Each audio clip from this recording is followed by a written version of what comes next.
Dober dan, infodromovci. Najprej danes za začetek razčistimo, katere storitve za komunikacijo najraje uporabljate. Številni lastniki storitev za komunikacijo različno spoštujejo našo zasebnost, kot na primer WhatsApp, Viber. Ta podjetja se namreč zelo zanimajo za vaše podatke in interese. Večinoma jih uporabljajo za prikazovanje boljših oglasov, ampak tudi trg z vašimi podatki je velik posel. Če uporabljate komunikacijske kanale, ki so zakodirani ali enkriptirani, je komunikacija varna. Vsebino lahko vidita le pošiljatelj in naslovnik. Najboljši način šifriranja podatkov je end-to-end encryption oziroma celovito šifriranje. To pomeni, da lahko podatke zavarovane na ta način prebereta le pošiljatelj in prejemnik, ne pa tudi kdo tretji.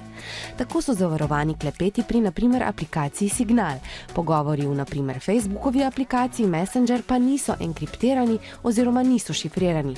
To pomeni, da jih lahko kdorkoli, ki nekako dobi dostop do baze teh sporočil, brez težav prebere.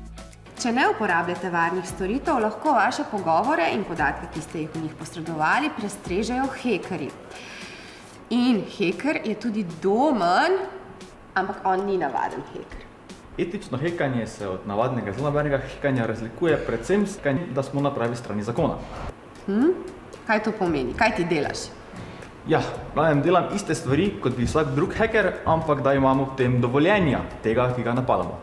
Domen, ti preverjaš za podjetja, kako varni so njihovi informacijski sistemi, zato da ne bi vanje vdrli tisti pravi zlonamerni hekerji. Točno tako, da jim damo informacije, kako lahko te stvari popravijo.